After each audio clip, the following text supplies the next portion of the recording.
What's up, everyone? This is Mai and Mai Ly, and we're doing our video on natural selection and evolution. So, hi, we will start by talking about the evolution and the natural selection, and then the genetic diversity with the natural selection. The evolution explains the diversity of life on Earth.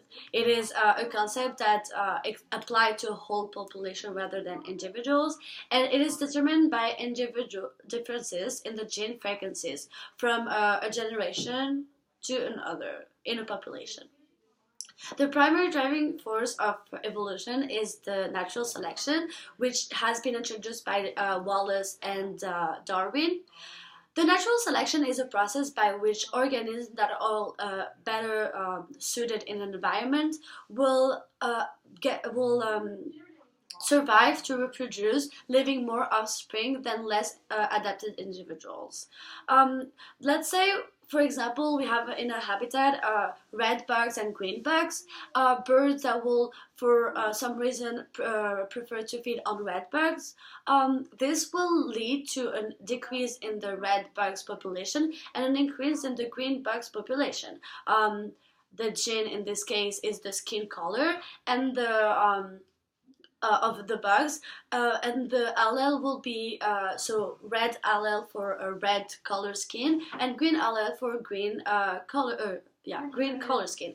So we call this the genetic diversity, which is the raw material on which natural selection will operate. So let's say if we have more diversity in this population with alleles, this will lead to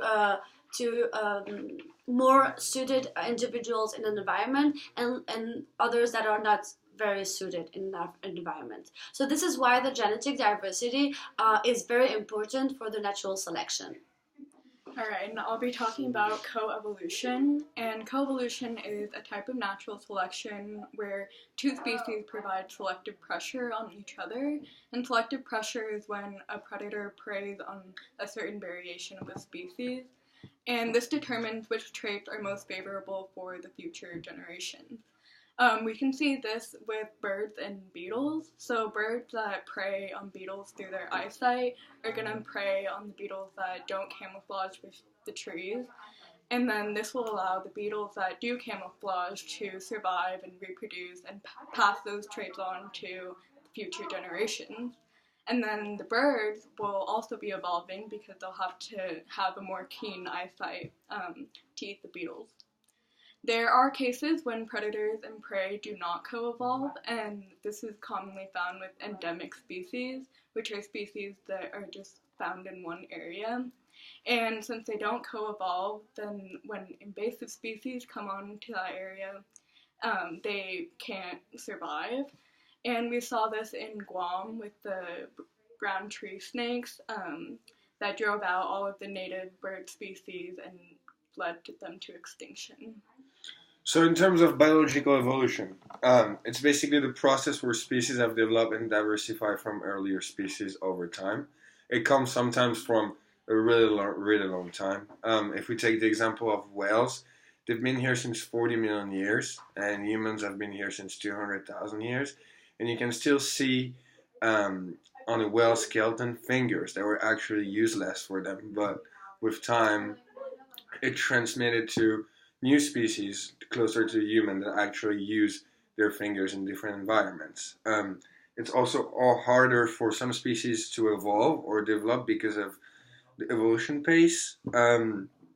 It's never constant and depends on a lot of factors like size of the population, genetic diversity, biotic potential, and the intensity of the selective pressure. Finally, one of the other factors also that our species will evolve faster than K species because the changes occur faster. For example, a killer whale takes 15 to 18 months to give birth, while a beetle does it in 19 days. So changes that will occur in the beetle species will be way faster and way more current than those that are changing slowly in the killer whale species. Thank you so much. Thank you. Thank you.